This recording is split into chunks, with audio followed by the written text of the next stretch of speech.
تو ایسے وقت میں یہ ہفتہ ہمیں یاد دلاتا ہے کہ ہماری عظمت رفتہ کو بحال کرنے کا کیا سلیقہ ہونا چاہیے، کیا اس کا دستور ہونا چاہیے، اس کے کیا سطور ہونے چاہیے، اس کے کیا خطوط ہونے چاہیے، ہمیں کس طرح سے آگے بڑھنا چاہیے، اور جو غلطیاں ہم سے ہو رہی ہیں ان کا جو ہے وہ ہمیں تلافی کرنی چاہیے۔ سب سے بڑی چیز جو ہم دیکھتے ہیں کہ اس کو ہفتے وحدت کا نام دیا گیا، یعنی کہ اگر 12 اور 17 ربیع الاول کی تاریخوں میں اختلاف ہے تو اس سے کیا فرق پڑتا ہے؟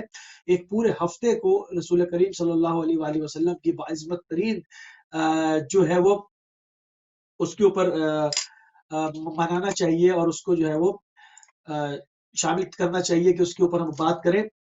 بسم اللہ الرحمن الرحیم۔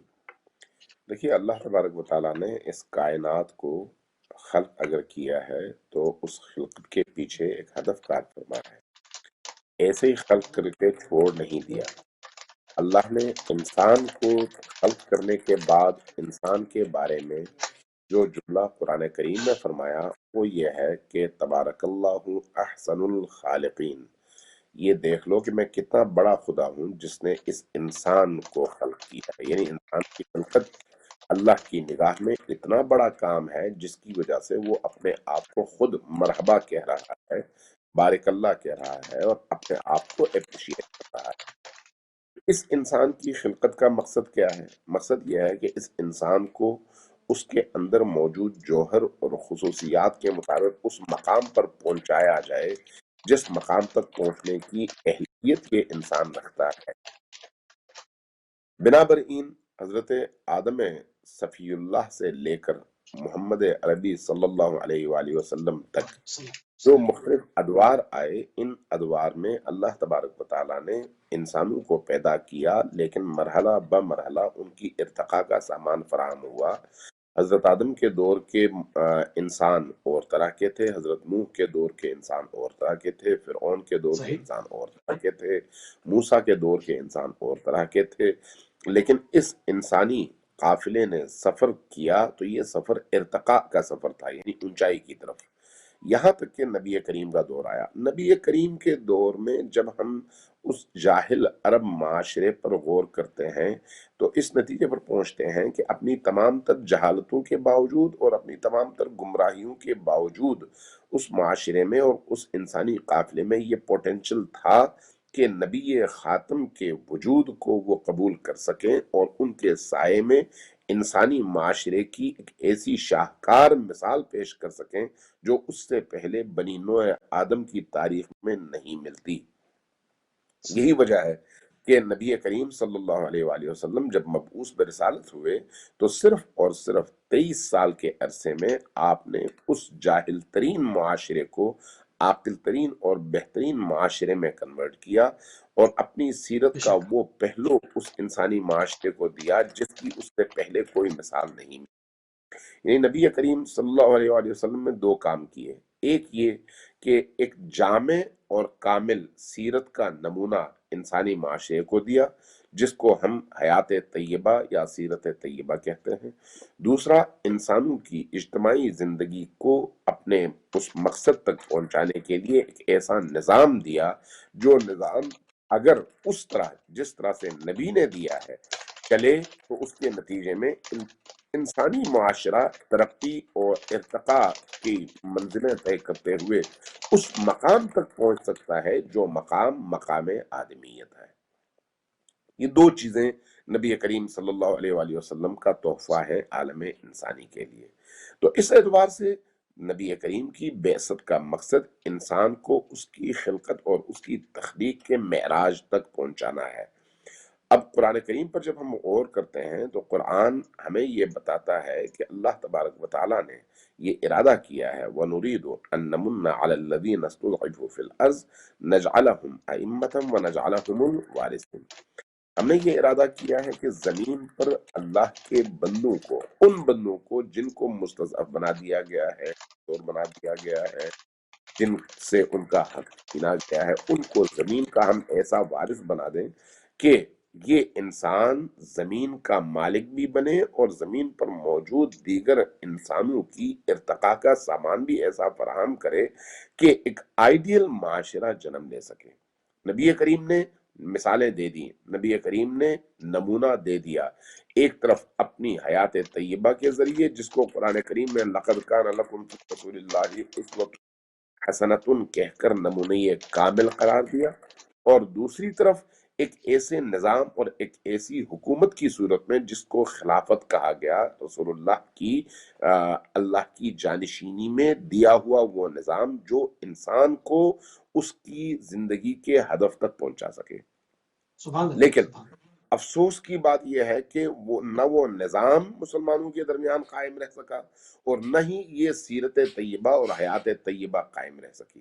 لیکن اللہ کا ارادہ اپنی جگہ قائم ہے، اس لیے کہ اللہ نے قرآن کریم میں یہ وعدہ کیا ہے کہ میں یہ کام کروں گا۔ تو اس اللہ اعتبار سے سبحان رسول اللہ۔ کریم کی بعثت کا جو بنیادی مقصد ہے وہ انسان کو اس کی خلقت کے اعلیٰ ترین ہدف تک اجتماعی حوالے سے، انفرادی حوالے سے، معنوی حوالے سے اور مادی حوالے سے اس ہدف تک پہنچانا ہے۔ اور آج جو معاشرہ ہم دیکھتے ہیں وہ معاشرہ ارتقاء کے اعتبار سے اسی راہ پر گامزن ہے، اور وہ دن چونکہ اللہ کا وعدہ ہے قرآن کریم میں کہ وہ دن آئے گا، تو اس لیے ہم بھی منتظر ہیں، آپ بھی منتظر ہیں، اللہ بھی منتظر ہے، وہ دن آئے جب انسان اس مقام پر پہنچے جس مقام کا اس سے وعدہ کیا گیا ہے، اور اس کے اندر موجود وہ صلاحیتیں کھل کر سامنے آ جائیں جس سے پتہ چلے کہ یہ انسان کتنا بڑا شاہکار ہے اللہ کی تخلیق کا۔ سبحان اللہ، سبحان اللہ۔ اچھا قبلہ، جہاں پر مغربی معاشرے کی بات ہوتی ہے، اس زمانے میں جدید معاشرے کی بات ہوتی ہے، جہاں پر ایک تعلیم کا دور دورہ ہے، تمام ترقی کا دور دورہ ہے، یہ کیسے ممکن ہے کہ جو ہے وہ ان اقوام نے آپ کی سیرت کا مطالعہ نہ کیا ہو؟ اب پھر کیوں ہدف تنقید بنایا جاتا ہے؟ کیوں پیروی نہیں کی جاتی؟ کیوں جو ہے وہ آپ کی سیرت کریمانہ ہونے کے باوجود جو ہے وہ حملے کی جاتے ہیں؟ اس کی وجوہات کیا دیکھتے ہیں آپ؟ دیکھیے، اصل میں جس طرح سے مسلمان حکمران اور مسلمان عوام میں فرق ہے، مسلمان حکمران صرف اپنے اقتدار کے لیے جیتے ہیں، جبکہ اس کے مقابلے میں مسلمان عوام اپنی زندگی کا اوڑھنا بچھونا نبی کریم کی ذات، ان کی محبت اور ان سے عقیدت کو سمجھتی ہے۔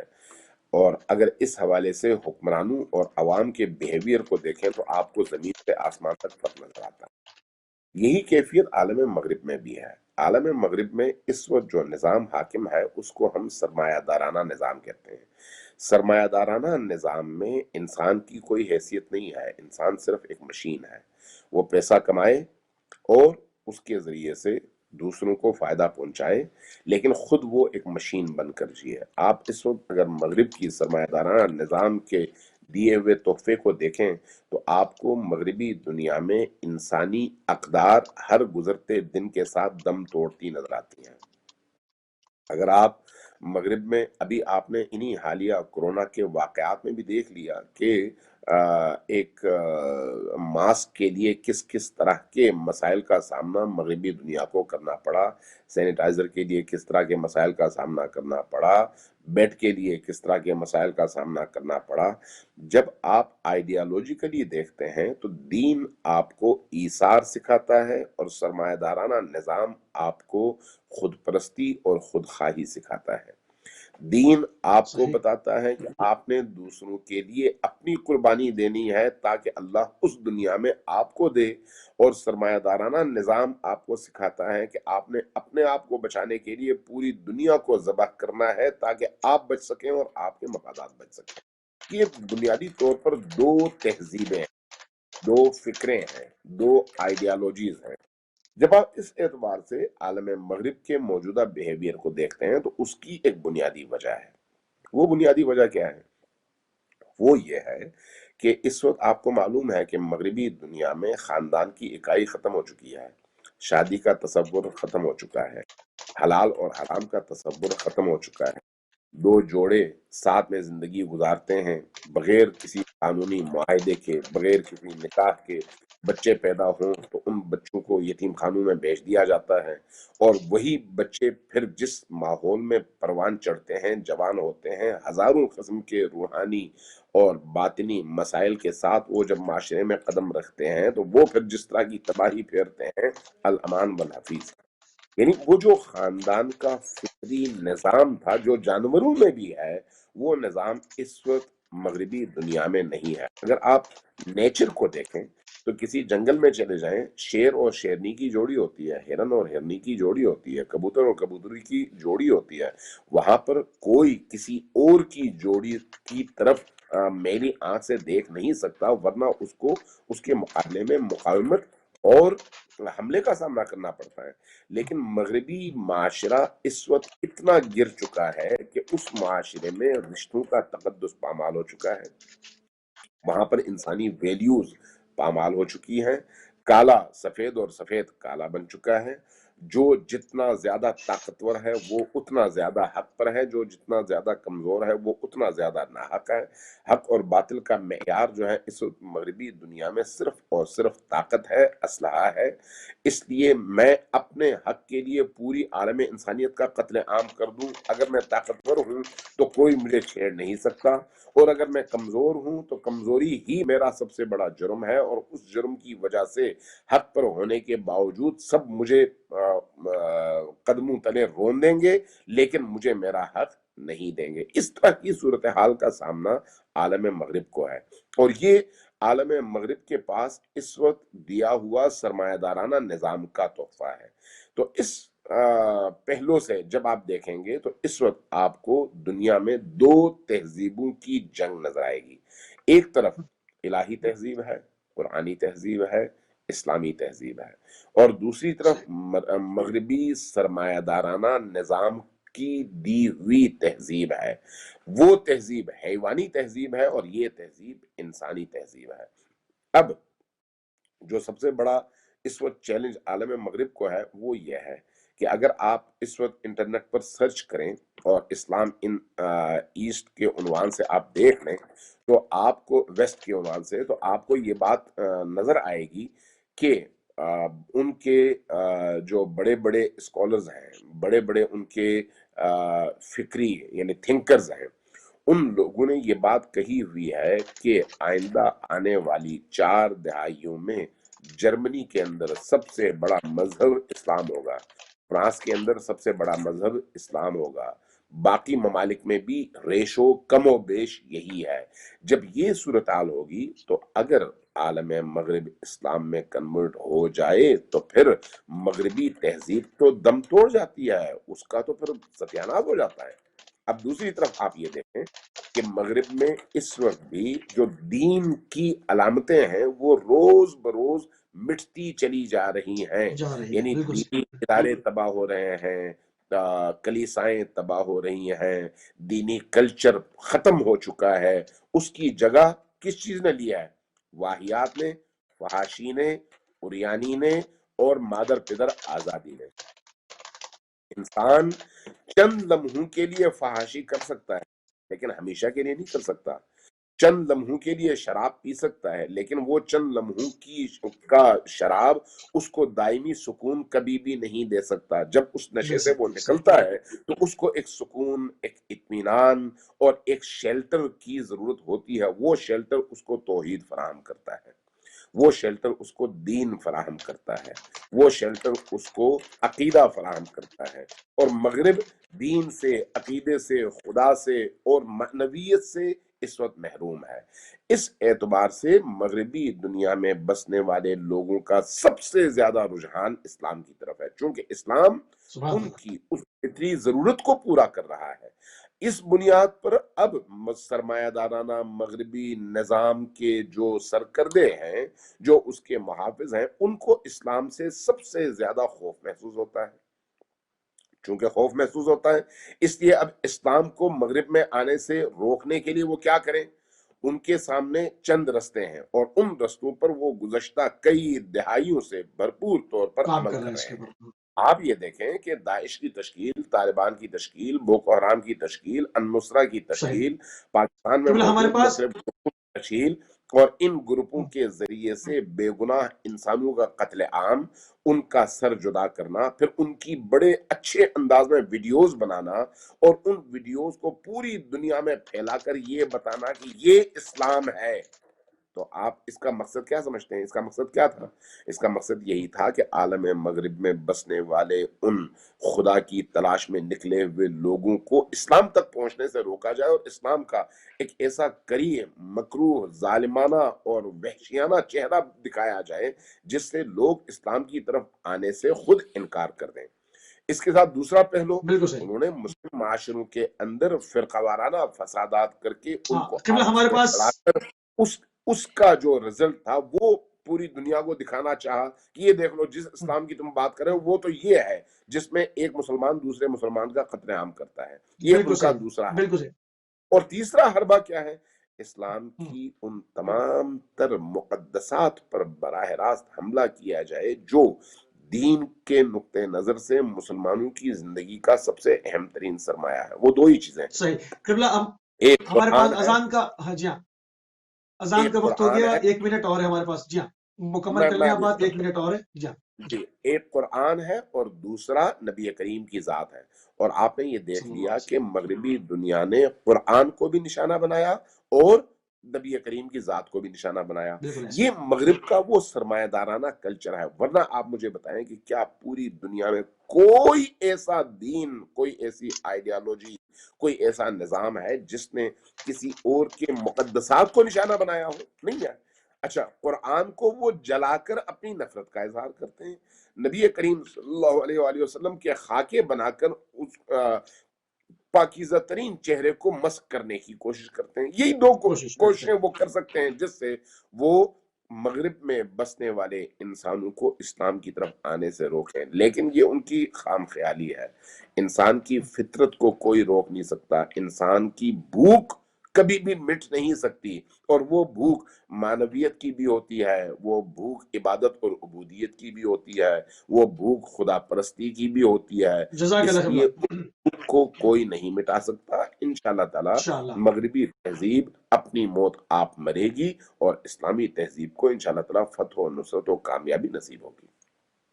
جزاک اللہ قبلہ، انتہائی مشکور ہیں اور ممنون ہیں، جو کہ ہمارے پاس اس وقت پہ جو ہے وہ اذان کا وقت ہے اور ایک مختصر سی بریک پہ جا رہے ہیں، اذان کے وقت پہ سے واپس آتے ہیں تھوڑی دیر آپ کی خدمت میں۔ جی ناظرین، ایک مختصر سی اذان کی بریک کے بعد دوبارہ آپ کی خدمت میں حاضر ہیں۔ ہمارا اسپیشل پروگرام ہفتہ وحدت جو ہے اس کا آج پہلا پروگرام ہے، اور اس کے یہ آخری حصے کے اندر اپنی ٹرانسمیشن آپ کی خدمت میں لے کر حاضر ہوئے ہیں، اور اس وقت ہمارے ساتھ موجود ہیں سید احمد نقوی صاحب قوم المقدسہ سے۔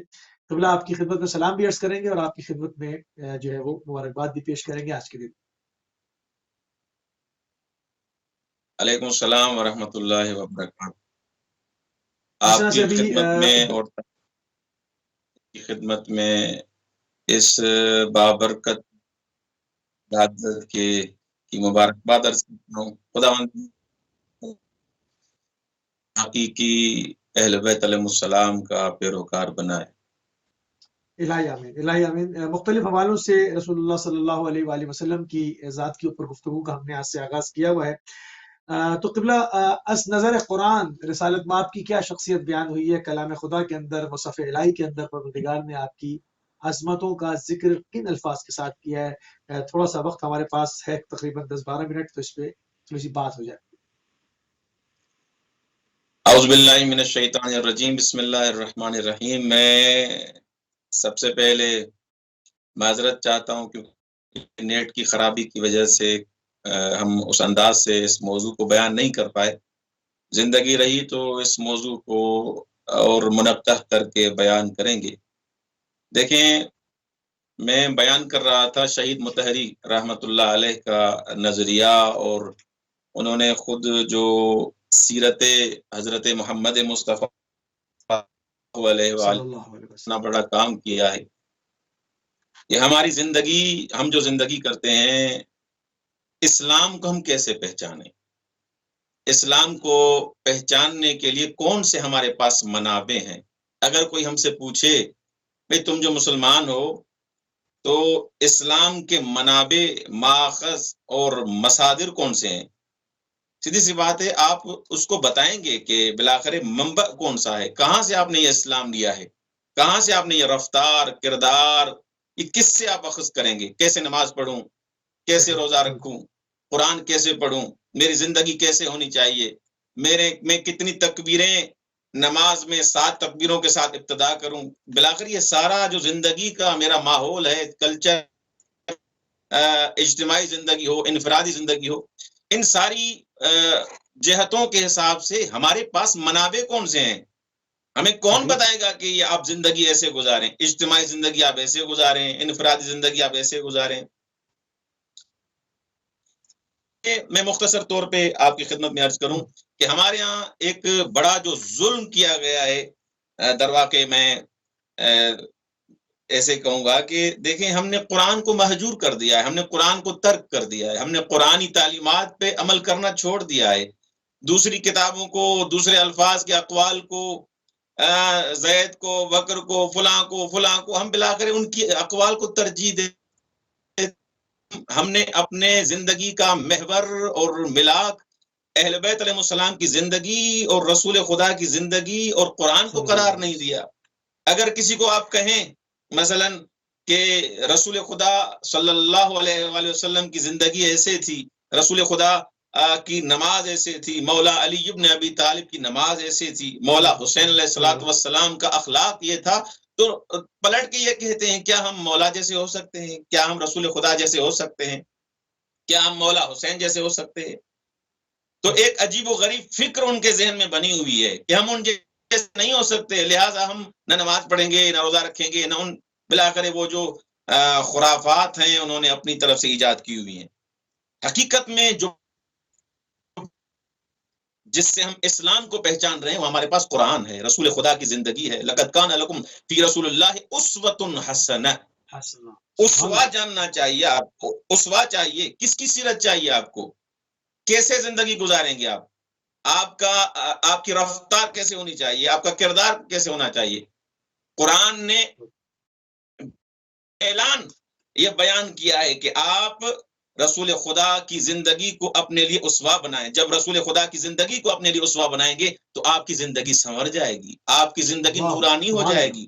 یہ افراد حتیٰ کہ قرآن میں، قرآنی آیات میں وہ افراد جو جن کے لیے یہ بیان کیا گیا ہے کہ فی قلوبہم مرض، اور ان کے دلوں پر پردے آ گئے ہیں، ان کے لیے وہ قرآن یہ فرماتا ہے، مفسرین یہ فرماتے ہیں۔ آج آیت اللہ جوادی عاملی حفظ اللہ کا میں بیان پڑھ رہا تھا، بڑا بابرکت بیان تھا۔ انہوں نے فرمایا کہ وہ افراد جو جن کے دلوں پہ مہریں لگ جاتی ہیں، ختم اللہ علی قلوبہم، یہ جو مہریں لگ جاتی ہیں، خداوند متعال ان کے دلوں پہ جو مہریں لگاتا ہے ان کے سبب بھی وہ خود ہیں، ایسے نہیں ہے کہ خداوند متعال ان کو مجبور کرتا ہے۔ وہ اتنا اپنے آپ کو اس دین سے، اس آخرت سے، اہل بیت علیہ السلام کی سیرت سے اتنا دور کر دیتے ہیں کہ ان کو بلاخر کچھ نظر ہی نہیں آتا۔ حقیقت میں وہ ان کو جو نورانیت ہے، دیکھیں ایک انسان ہے، وہ روشنی ہے، وہ اپنے آپ کو بند کر دے کسی ایسے ظرف میں، کسی ایسی بوری میں، تو اس کو نہ روشنی نظر آئے گی، وہ آنکھیں بند کی ہوئی ہیں، اس نے آنکھوں میں پٹی باندھی ہوئی ہے۔ لیکن وہ انسان جس کی آنکھیں کھلی ہوئی ہیں، یہ آنکھیں نہیں، دل والی آنکھیں اگر کسی کی کھلی ہوئی ہیں، وہ دل والی آنکھیں اگر کھلی ہوئی ہیں تو اس کے لیے مولا علی ابن ابی طالب فرماتے ہیں امیت عین لا تراک، وہ آنکھ اندھی ہے جو تمہیں نہ دیکھے۔ کون سی آنکھ؟ یہ آنکھ نہیں، یہ آنکھ تو سب کے پاس ہے۔ ہر انسان کافر ہو، مومن ہو، منافق ہو، ناسبی ہو، یہ ان آنکھوں سے تو ہر انسان دیکھتا ہے۔ رسول خدا کے ساتھ بھی ہوتے تھے، دیکھتے تھے رسول خدا کو، ان آنکھوں سے تو سب دیکھتے ہیں۔ آیا ان دل کی آنکھوں کو ہم نے مردہ کر دیا ہے؟ دل کی آنکھوں کو ہم نے اندھا کر دیا ہے؟ مولا فرماتے ہیں جس کی دل کی آنکھیں زندہ ہوں گی، وہ آنکھیں بینا ہوں گی، وہ خدا کو دیکھے گا، ہر جگہ خدا کو دیکھے گا۔ اسی لیے تو حضرت امام خمینی نور اللہ مرکزہ نے فرمایا عالم محضر خدا ودر محضر خدا معصیت نہ کنی، یہ پورا عالم خدا کا محضر ہے۔ آپ گھر میں ہیں، خدا موجود ہے، آپ اسکول میں ہیں، خدا موجود ہے، آپ کلینک میں ہیں، خدا موجود ہے، آپ ہر جگہ۔ جب یہ آپ کی آئیڈیالوجی، آپ کا جہان بینی کے حساب سے، آپ کی فکر کے حساب سے یہ نظریہ آپ کا بن جائے کہ ہر جگہ مجھے خدا دیکھ رہا ہے، مولا فرماتے ہیں اس بچے سے جب ڈرتے ہو، وہ چھوٹا بچہ اس کو دور کرتے ہو، وہ چلا جائے تب میں یہ گناہ کروں. تو جب تمہارا نظریہ یہ بن جائے گا، تمہاری فکر یہ بن جائے گی خداوند متعال مجھے دیکھ رہا ہے، خداوند متعال مجھے دیکھ رہا ہے، تو کبھی گناہ نہیں کرو گے. یہ سیرت اہل بیت ہے، یہ سیرت رسول ہے. سبحان اللہ. مولا حسین علیہ السلام کے ہاتھوں پہ حضرت علی اصغر ہیں، حضرت علی اصغر ہیں. 6 ماہ کا ننھا لال شہید ہو گیا ہے، ہاتھوں پہ وہ حضرت علی اصغر ہے. اب جب مولا حسین علیہ السلام حضرت علی اصغر کو دیکھتے ہیں، مولا گریہ کرتے ہیں، لیکن مولا فرماتے ہیں میرے لیے مشکل تھا حضرت علی اصغر کی قربانی، حضرت علی اکبر کی قربانی کربلا میں، لیکن اے میرے پروردگار میرے لیے آسان ہو گیا جب میں نے یہ یقین کر لیا کہ خدا مجھے دیکھ رہا ہے. اللہ اکبر. اللہ میرے لیے آسان ہو گیا، خدا تو جو دیکھ رہا ہے تو اصغر بھی قربان، علی اکبر بھی قربان. یہ آئیڈیالوجی، یہ نظریہ، یہ فکر، جہان بینی اس انداز سے انسان اگر بنائے گا اور رسول خدا کو اپنا اسوہ بنائے گا تو انسان کی زندگی سنور جائے گی. انسان حتیٰ کہ امام سے جب پوچھا گیا مولا ہم نماز شب کیوں نہیں پڑھتے، نماز شب کبھی کبھی ہم سے توفیق سلب ہو جاتی ہے، تو مولا نے فرمایا کہ یہ نماز شب ایک ایسا ذخیرہ ہے، ایک ایسا موتی ہے، ایک ایسا گوہر ہے جس سے انسان کی قلب کو جلا ملتی ہے، انسان قلب زندہ ہوتا ہے، انسان کا چہرہ نورانی ہوتا ہے. پڑھتے کیوں نہیں؟ اس دن میں جو گناہ کرتے ہو اس کی وجہ سے حجاب آ جاتا ہے، اس حجاب کی وجہ سے تم نماز شب نہیں پڑھتے، قرآن نہیں پڑھتے، سارا دن اناب شناب عجیب و غریب باتیں کرو گے، دوستوں کے ساتھ بیٹھنے کا دل کرے گا، فلاں چیز دیکھنے کو دل کرے گا، واٹس ایپ استعمال کرو گے، یہ استعمال کرو گے، فیس بک استعمال کرو گے، لیکن تمہارے پاس وقت نہیں ہوگا تو نماز شب کے لیے وقت نہیں ہوگا. رات کو 2 بجے 3 نماز شب نہیں پڑھو گے، رات کو 2 بجے سو گے. لیکن اگر انسان اپنے ضمیر سے پوچھ لے کہ آج قرآن کی کتنی تلاوت کی، کتنی رکعتیں پڑھی، وہ جو امام حسن عسکری علیہ السلام نے جو اخلاق کی ایک درس دیا کہ مومن کی جو علامات ہیں وہ 5 ہیں، ان میں سے ایک علامت یہ ہے کہ 51 رکعت نماز پڑھے گا، نماز شب مومن پڑھے گا. آیت اللہ قاضی فرماتے ہیں اگر دنیا چاہیے تب بھی نماز تہجد پڑھو، آخرت چاہیے تب بھی نماز تہجد پڑھو. یہاں پر نوکری چاہیے، یہاں پر مال میں وسعت چاہتے ہو، یہاں مال میں اور رزق میں وسعت چاہتے ہو، رسول خدا کی زندگی پر عمل کرو، اس کو اسوہ بناؤ. انہوں نے کیسے زندگی بنائی؟ اور رسول خدا صلی اللہ علیہ وآلہ وسلم کی زندگی کو جب دیکھتے ہیں، قرآن آپ نے سوال کیا، میں زیادہ اخلاقی ان پہلوات کو معاشرے کی ضرورت ہے. جی 1 منٹ رہ گیا میرے پاس، ختم کر لیں. جی ہاں، کہ رسول خدا صلی اللہ علیہ وآلہ وسلم کے کئی نام ذکر ہوئے ہیں قرآن میں. ایک روایت ہے امام جعفر صادق علیہ السلام سے روایت نقل ہوئی ہے، علیہ الصلوۃ والسلام سے روایت نقل ہوئی ہے کہ ان لرسول اللہ صلی اللہ علیہ وآلہ وسلم 10 اسماء خمسة فی القرآن و5 لیست فی القرآن فاما التي فی القرآن فمحمد واحمد وعبد اللہ ویاسین ونون. سبحان اللہ. مولا باقر علیہ السلام فرماتے ہیں رسول خدا کے 10 اسماء 10 نام ہیں، 5 فی القرآن 5 نام ان میں سے قرآن میں ہیں، و5 لیست فی القرآن اور 5 نام قرآن میں نہیں ہیں. وہ جو 5 نام قرآن میں ہیں رسول خدا کے، فمحمد اللہم صلی علی محمد وعلی محمد، اور احمد، عبداللہ، یاسین اور نون. اسی طرح امام جعفر صادق علیہ السلام سے بھی روایت ہے کہ طٰہٰ رسول خدا کے ناموں میں ایک. دیکھیں قرآن کی آیات کی جب تلاوت کرتے ہیں ہم، سورہ آل عمران، سورہ احزاب، سورہ فتح کی آیات کی جب تلاوت کرتے ہیں کہ والذین آمنوا بسم اللہ الرحمن الرحیم والذین آمنوا وعملوا الصالحات بما نزل علی محمد من ربهم. وقت ہمارا پورا ہو گیا، انشاءاللہ پورا ویک ہے ہمارے پاس، اور ہفتے کی مناسبت سے ہماری گفتگو کا جو ہے وہ آج سے آغاز ہوا ہے. تو انشاءاللہ اس میں آپ کو بھی بیچ میں جو ہے وہ دعوت دی جائے گی اور ان موضوعات کو لے کر سیرت طیبہ کے اوپر روشنی ڈالی جائے گی، اور جو بھی مسلمانوں کی جملہ پریشانیاں ہیں حالات کو دیکھتے ہوئے ان کا حل یقیناً سیرت طیبہ کے اندر موجود ہے. ان کو کس طرح سے کشف کیا جائے، کس طرح سے اس کو کسب کیا جائے، کس طرح سے اس کے اوپر عمل کیا جائے، ان تمام چیزوں کے اوپر اس پورے ہفتے میں سیر حاصل گفتگو انشاءاللہ ہماری اور آپ کی رہے گی۔ ہمارا وقت جو تمام ہوا، ہماری اور آپ کی ملاقات انشاءاللہ UK ٹائم سے منڈے کو 5:15 بجے ہوگی۔ اجازت دیجیے، السلام علیکم ورحمۃ اللہ وبرکاتہ۔